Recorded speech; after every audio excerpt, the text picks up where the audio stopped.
right. Welcome back, folks. This is another podcast of The Art of Being with the ACT Matrix. I'm one of your co-hosts, Kevin Polk. There's another one here. And Phil Tenaglia here. And who's our guest, Phil? Well, today we are honored to have Bill Carlyon on with us today. Night, Bill. Hello, gentlemen. Good afternoon. He's going to tell us about the art of being with the monkey matrix. Okay, so do you want me to start off with my personal art of being statement, or do you want me to roll into how monkeys got involved? We would love. Well, do the roll in. Do your art of being, and then roll in the monkeys. Yeah. Okay. So Bill, what is your take on the art of being with the ACT Matrix? Well, the word that comes to mind to me is balance. I'm trying to stay right in the middle of my experience. And part of that is kind of taking note of what I'm doing in my life and trying to find balance among all those important things that come at us on a daily basis. Trying to balance work with family, with avocations, with just relaxation and fun, with getting out in the yard and sweating about doing different things. So it's all about balance to me. And I think the matrix kind of moves you in that direction because it's drawing you toward the middle. And, so just noticing all those things in order to achieve that balance. Do I achieve it on a regular basis? Not always. So that's kind of it. I guess part of the way that I get to that is by trying to be where I am while I'm there. And I think my wife told me that little statement. She had a college professor who used to use that statement a lot in class, admonishing people to be where they are while they're there. I don't know how many students he had in the back of the room that were on their cell phones and things like that. But so I guess that's my personal art of being. Cool. Nice. And I think the matrix approach has helped me out with that personally. And then, of course, the rest of it is kind of sharing with my little group of students and others that I run across. Family members, doesn't really matter. So I guess I can tell you a little bit about the history of where the monkeys got involved. I was sitting, I think it was my first intern. I was sitting with this young man, and we were actually talking about more spiritual matters. I don't know if you're familiar with Eckhart Tolle. Yes. Sure. Yeah. He wrote, his seminal text is The Art of, or The Power of Now. Right. Yes, I've seen that. Yes. I don't know why we had time to sit around and talk about philosophy because we usually had a lot of evaluations to complete. Right, but, right. Yeah. It happens. Yeah. So I just mentioned Eckhart Tolle, and I started talking a little bit about his approach to, mindfulness and how what he calls an ego, which is kind of like the content of our mind that gets in the way sometimes, and that kind of thing. And then my intern said, that sounds a lot like ACT. And I had never heard of anything like that before.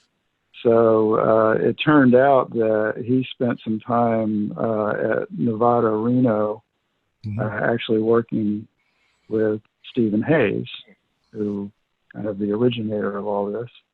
And so then we got into a discussion about what ACT was all about, and that kind of launched me in that direction of finding out everything that I could about it and, reading the books. And then somewhere along the way, I heard, I think it's like an old Buddhist thing called the monkey mind.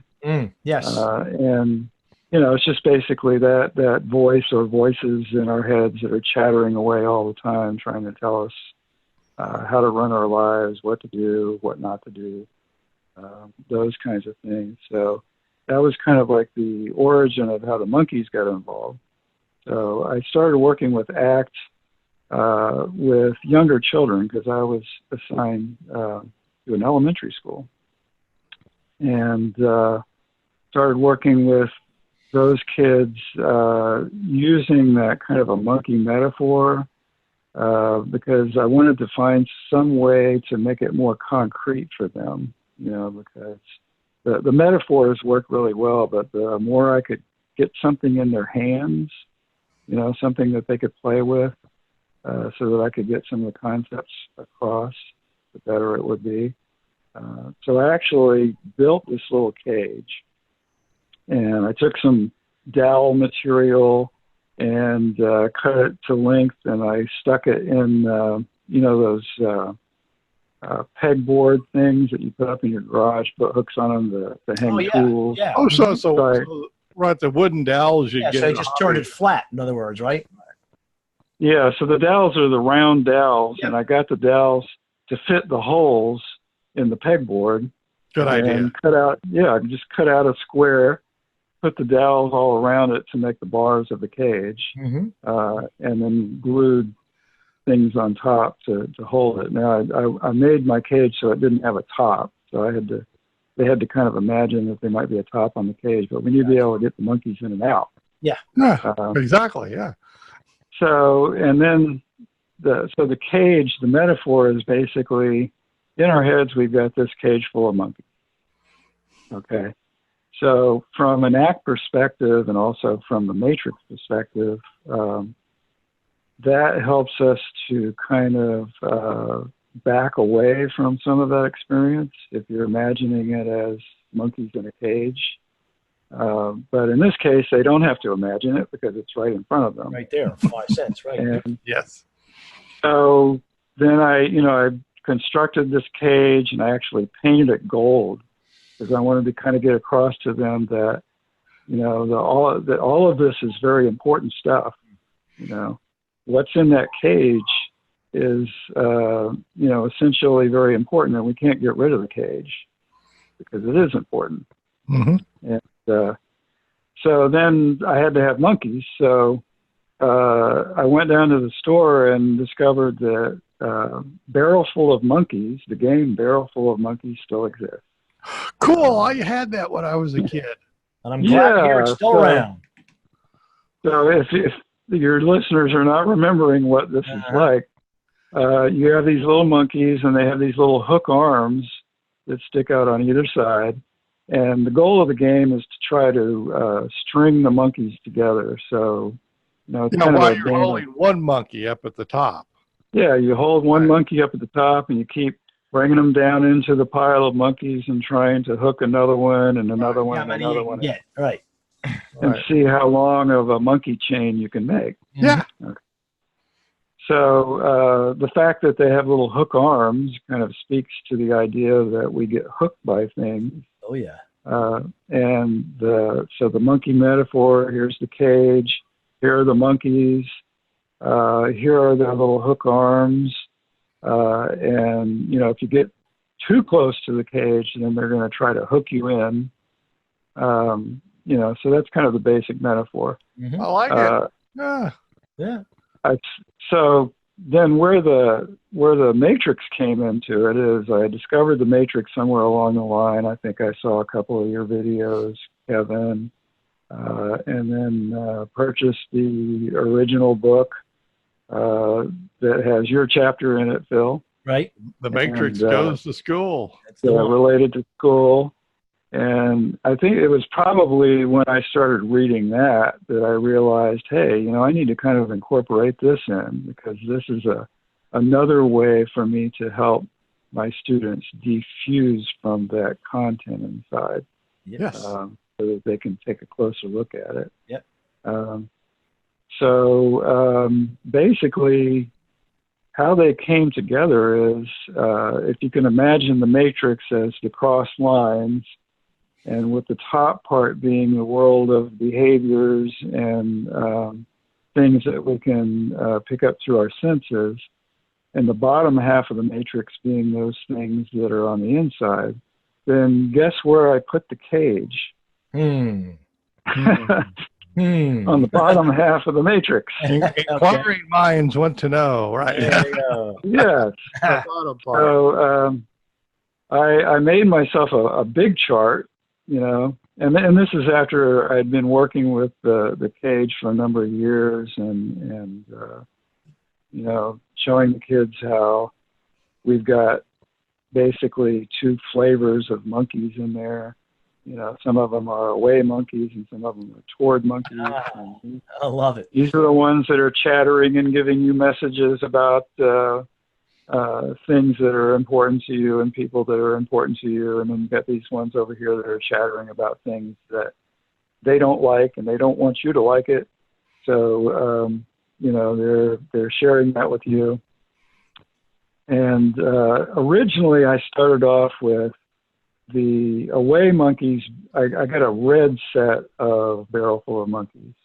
And then I got a green set to represent the toward side, because I was thinking green means go, right? Yeah. So you go toward. Yep. And then the red means stop, which means that we're trying to stop something from happening. Yep. So I started off that way, but the problem that happened is no matter how hard I tried to convince kids that the away monkeys are not bad, that they're just sometimes unhelpful, they kept going back to the red ones being bad monkeys. That red bad monkeys. So eventually what I did was I got some more sets of monkeys in different colors. Yeah. Just mixed and the more updated monkeys are interesting because they have different expressions on their faces. Oh, okay. I got to get some of these. Yeah, monkeys. really. You're making me want to run to the store. Yeah, and you know, I mean, over the years, I've shared this same metaphor with adults as well, and they really get into it really quickly. You know, it's like, okay, so what are the monkeys saying right now? Yep. Yeah. And my monkeys just got me again. But anyway, instead of using red and green, what I did was I kind of mixed the colors, and then I took a permanent marker and I marked the monkey's chest with A's and T's. Now I've got A and T monkeys. I gotcha. Yeah. In a variety of colors, so that they're not kind of relating the red to bad and they're just monkeys. Good. They're just monkeys. And you have to kind of decide, you know, which ones that you're going to look at. Yeah. Which ones are useful? Right. Which ones are workable, I should say. Which ones are workable? Yeah, and then when I work with the kids, it's kind of like, okay, so who are you in all of this? You know, there's the old act reference to a chessboard and you're playing the game and all that. In this case, my kids are the zookeeper. Oh, man, that's powerful stuff. So they have the opportunity to either be in the cage with the monkeys if they need to do something with them, or they have a key to get out. Oh, man. And so I actually have like a little key that I cut out of cardboard. And, and it looks like a key on one side, and on the other side it says, I'll tell you what I need it to say. Right now it says willing watching. But I think I need to change that to just noticing. Okay. Oh, there you go. Simplify it, right? Yeah. Yes, and as soon as you are just noticing, then you have the key to step out of the cage and kind of step back and look at what's going on in the cage. And the only modification I made to it as far as using it with the matrix was I put a divider in the middle of the cage. And now the away monkeys go on one side and the toward monkeys go on the other side. And that way when I have a large chart with the matrix on it, and I lay the cage on the bottom half of the chart, and now they physically have that metaphor in front of them, you know, where we can talk about which ones are hooking you, and what is this one saying, and those kinds of things with it. Mm-hmm. That is so cool. You can imagine there's all different ways that you could go. Oh, with yeah. that, like if you can imagine that the chart is laying on a table, then I can have the kid come down like at eye level. Yep. And now you're looking through the cage full of monkeys and, kind of simulating that you're kind of stuck in there right now, but then have them stand up. And now I want you to look over the cage at the other side of the matrix. And now we're getting into the outside stuff, what's coming in through your senses. Yeah. Perspective taking. Yes. Yes, exactly. And wow. I mean, I've actually, once the kids kind of understand the metaphor, then what I'm able to do is even when they're in crisis, like, so you're well aware of how this works. Oh, yeah, I know exactly what you're talking about. You're in your office. Yep. And an SRO or a guidance counselor or somebody brings this kid to you, and they've got this wonderful expression on their face, and they say, "Could you fix this?" Yeah. Do something with this child. Yeah. So they come in, and usually the first thing I'm going to do is have them just kind of sit for a while. Yeah. Right. Because most adults in the school system are always about, I need to solve this problem right now, and there's a whole lot of verbal material that comes out. And you're trying to negotiate with them or convince them that they're okay and all that. So which works so well. Yeah. And so I'll just have them sit for a little while. Yeah. And then sometimes that's enough because they just sit there and watch me work and they get really bored and then they're really ready to go back to class. Boredom will work too, Bill. Yes, absolutely. Yeah.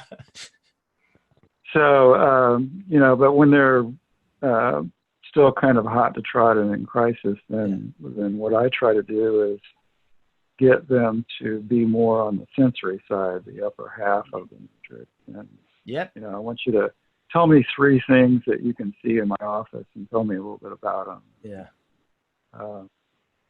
Tell me what you can hear. Yeah. Can you hear that helicopter outside, or can you hear the secretary in the office talking to somebody on the phone? Try to pull them out of their heads a little bit. And then we kind of work back in the other direction and take a look at what's the content of their struggle. And then, where is that going to go here in the matrix? And, with the young ones, a lot of times I'll kind of stick with the actual physical cage. But what I'm working towards is fading that out.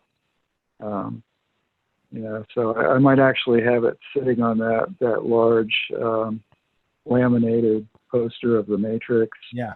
And then we might drop the cage and just put the little monkeys, the little barrel full of monkeys on top of the matrix, as they're sorting it and they're telling me where things go. Yep. And then from there, we might back off into just like using sticky notes. And then maybe just a paper version of it, like it's typically done. We're writing things in. I do most of the writing in the case of my kids. Yes. Seems like most of the ones that I work with are the ones that are also struggling with things like writing. Yeah. Yeah. Well, that's probably one of the bigger issues, right? Is struggling with the academic issues first, which then leads into the behavior issues. Right. So you make it easy for them. So, I mean, I work individually with a lot of kids, but I've actually done some small groups. Last year, I had a couple of older groups. I had a 4th grade group and a 5th grade group. They were all boys, but the main goal was to increase their academic motivation and try to get them ready for the state testing, the high stakes stuff. And so we would just work through the matrix as is without a cage or anything, but I still use the monkey metaphor with them. Oh, yeah. It just seems to resonate with everybody. Yeah. Yep. And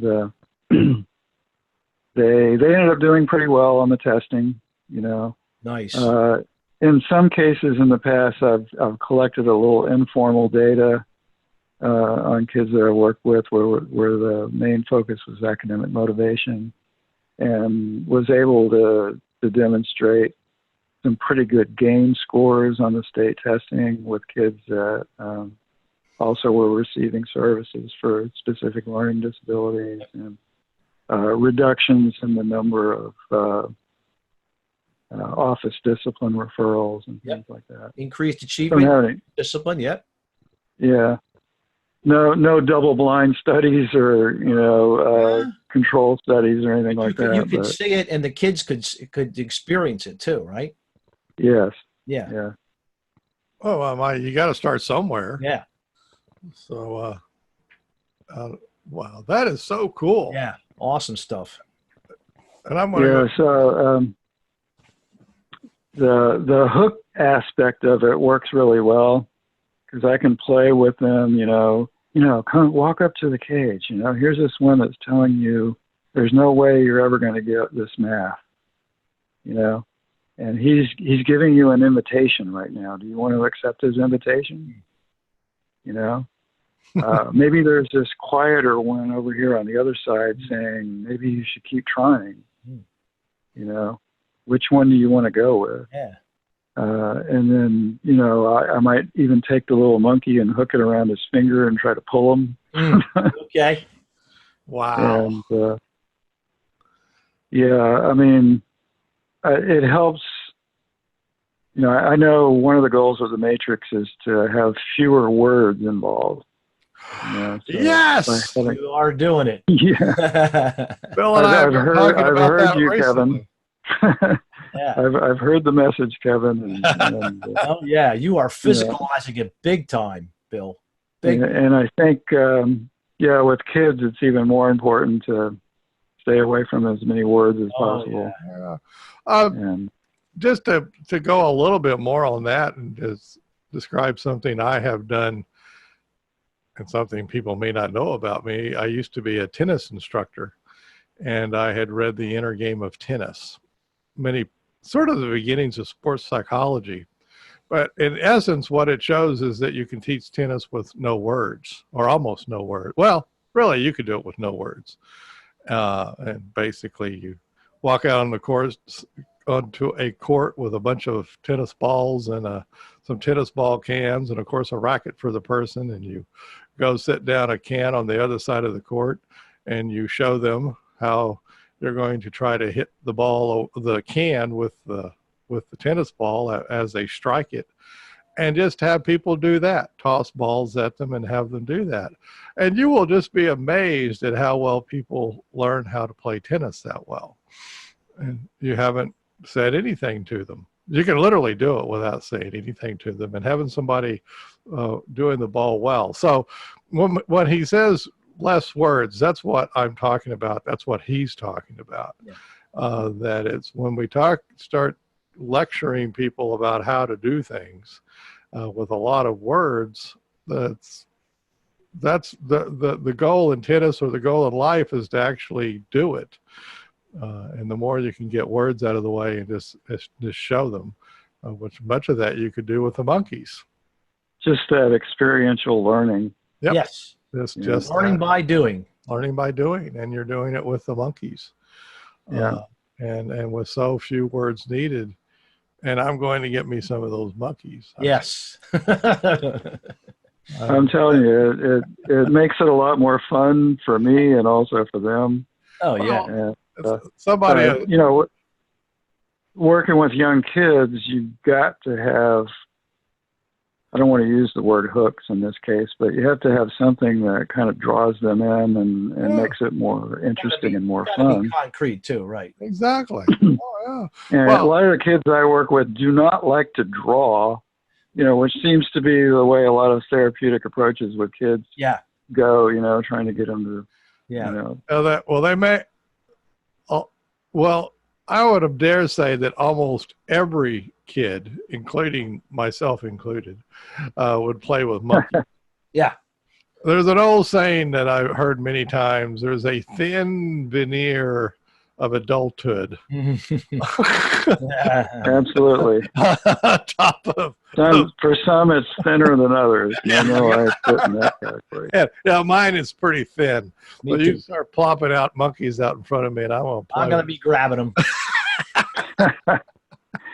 Yeah, I mean, you can. There's a million things you can do with them. You know, it's like you can illustrate to a kid that whole. You know, you don't have to tell them, hey, it looks like you're arbitrarily deriving stuff right now. You know, jargon, you can't get too far with that kind of stuff. You know, but it works a lot better if you just put a pile of them on the table and say, you know, if you want to illustrate how that deriving occurs, okay, I want you to try to pull that monkey out of the stack without moving any of the others. Yeah, right. And then you can kind of get to the point about how all of our thoughts tend to connect together and get all jumbled up in there.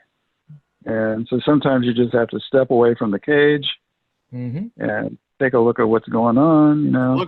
Take a step away from the cage and look at the monkeys. Yeah. That's right. Notice the monkeys. Yeah. Just noticing the monkeys. Yes. Yeah. That's all we're going to do. This is awesome. That's awesome stuff.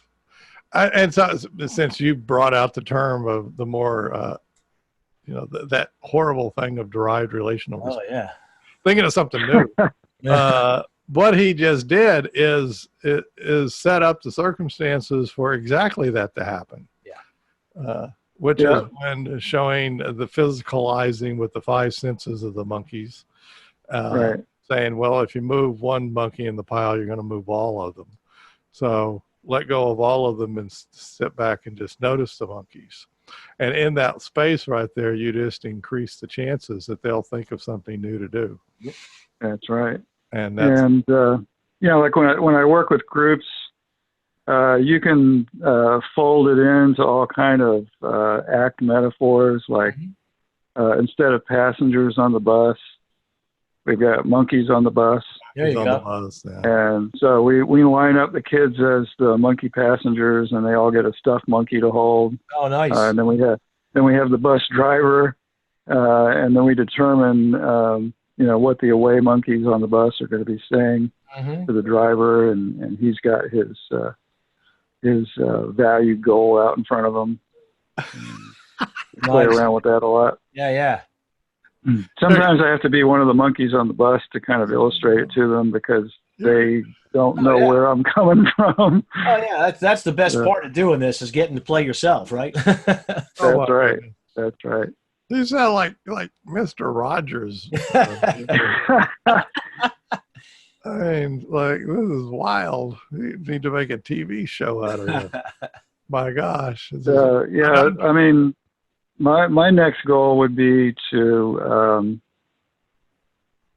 get it more systematically into schools, as Phil's been working on over the years. Right. You know, what I've done so far is our student services team, we go around to each of the grade levels and sometimes individual classrooms, and we do kind of like a little introduction to ourselves at the beginning of the year, you know, about what our roles are, what we do and everything. And I bring the matrix with me when I do that. Oh, yeah. And the monkeys, and right? I gave them I actually bring a couple of stuffed monkeys with me. Yeah. Oh, man, and do a quick round on the individual matrix with all the kids, and they all seem to relate to it. And that way I'm kind of exposing the teachers to it again. Absolutely, as well. yeah. Yeah. Very nice. Well, and they're relating you to monkeys. Yeah. Yeah, well, that's a problem I'm having. Now when I walk around the building, hey, Monkey Man. You are the Monkey Man. Yeah, come on. right. Hey, That's Monkey, it's Monkey Man. Wear that badge proudly. That's a good problem. I love it. So, I was thinking, Kevin, that, sometime 30 years from now, they're going to be an adult, and suddenly they're going to see a monkey or something. They're going to think, "Oh, hey, the monkey man! Oh, really? Yeah, I remember that." And then they're going to think of the whole Matrix, and they're going to think about the choices they're making, and then it's going to be all there right before them. So Good for you. Yeah, I mean, I forgot to mention that when I'm introducing the monkeys, I get into a discussion with them about what monkeys are like. If you go to the zoo, what are you seeing there in the cage? And some of them can be irritating, some of them can be funny, some of them can be sweet, sleepy, right? Sometimes they're downright scary. Yep. So they're a good representation of everything that's happening there on the away side. Cool. That is so cool. Well, sometimes and they're also, but like in Coco, the one who could sign language and stuff, they can be very gentle and very caring and show empathy and stuff. So there really is quite the range. It's not a monkey, I realize it, but it's a gorilla. But still, it works for kids. Well, I include gorillas. There we go. Good. Why not? Good for you. Gotta go for that. Yeah, I mean, when we're talking about really unpleasant content, I pull out my gorilla. Oh, no. And the gorilla goes in the cage. Oh, yeah. That thing's getting really interesting. This is great stuff. Well, I look forward to seeing the TV show. I really do, man. I'm thinking I'm about a year away from retiring from the school system. I might be one of these guys that travels around to different schools and does a show. Oh, that'd be really fun. That'd be great. That'd be one heck of a show. Yeah, because I mentioned I'm also a singer-songwriter, and I've written monkey songs and other things related to ACT. So you show up with a guitar and monkeys and stuff? You're in. You're in, right. Every year we have the Great American Teach-In, which I'm assuming since it's the Great American Teach-In, it must be nationwide, where people with different jobs are invited into the schools to come and talk about their work, to inspire the kids and everything. Yeah. So I do a presentation every year to a few of the grade levels, where they come in and have a PowerPoint show, and I'm talking about the monkeys and everything, and then we sing the monkey song. Mm-hmm. Well, and okay. Of course, it's called Watching the Monkeys. Challenge for you, Bill, if you would please record the monkey song. Yes. Let's do it. We will most definitely post that. In various places. Yeah. So we can all, YouTube for sure. You got to do the YouTube for the monkey song. Yep.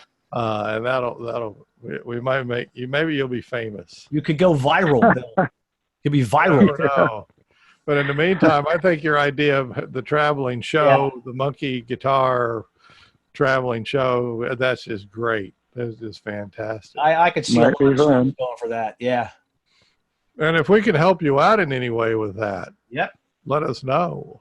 I don't. Well, I'm thinking maybe I can update some of the material and make it a little more sophisticated, so I can use it for the pro-social matrix with the adult group. And you can. I mean, because the same, simile metaphor where monkeys fits because they're social animals. Gorillas are social. Chimpanzees are social. They're all social.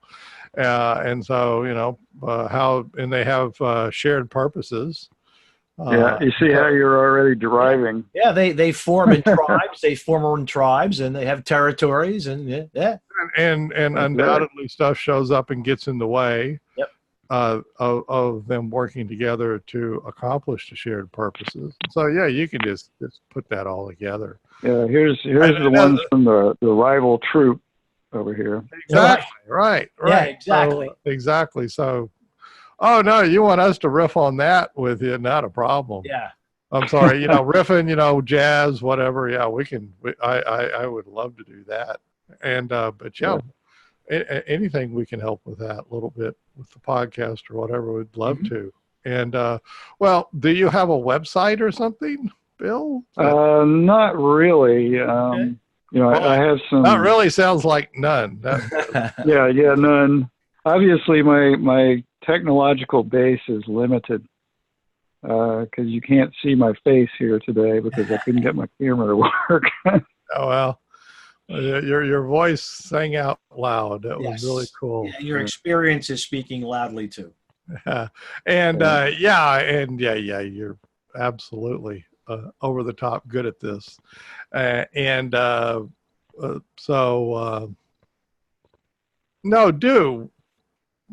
Phil and maybe to a more extent even me, I am technologically savvy. Have been at this on the internet for 21 years. So let me know if I can help you and help. Yeah, me too, Bill. Reach out, really. And Phil's been working in the education market quite a bit. He might have some people that you might want to talk to. Proceed. Right. Yes. Right, regarding your traveling monkey matrix venture. Coming to a school near you. Coming to a school near you, right? On the bus to a school near you. On the bus, right? With the monkeys. Yeah, the traveling monkey bus. You get a little monkey car or something you can drive around. Well, yeah, and with a monkey school bus. Yeah. Let's keep on going with this. So it's a lot of fun, and we will. And anyone listening on this podcast that might be able to help out with this, do get a hold of us. You get a hold of us, and we'll make sure we'll make sure Bill hears about it and whatever, because it's a grand idea and it would help out a lot of kids and a lot of school children. Yeah. And heck, a lot of us people like me who have a very thin veneer of adulthood. Yeah. On top of I would imagine it helped those teachers too, help a little bit. Loosen up. Yeah, I really want to kind of get to them a little bit more this year. Yeah. That's a good idea. Yeah. Well, I'm sure they like monkeys too. So yeah. Everybody likes monkeys, especially barrel of monkeys. That's fun. So we'll all go off and buy our multicolored barrels. Oh yeah.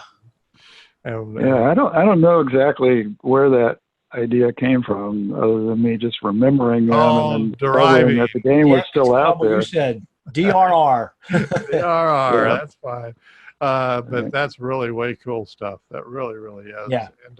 And if we can, we'll have you back on. And if you want to, you get all set up, for the recording of your monkey song, we'll just bring you on a podcast. And absolutely. You can sing some monkey song. And you get some free publicity that way. And, I wish I had that sexy microphone that I see you having there.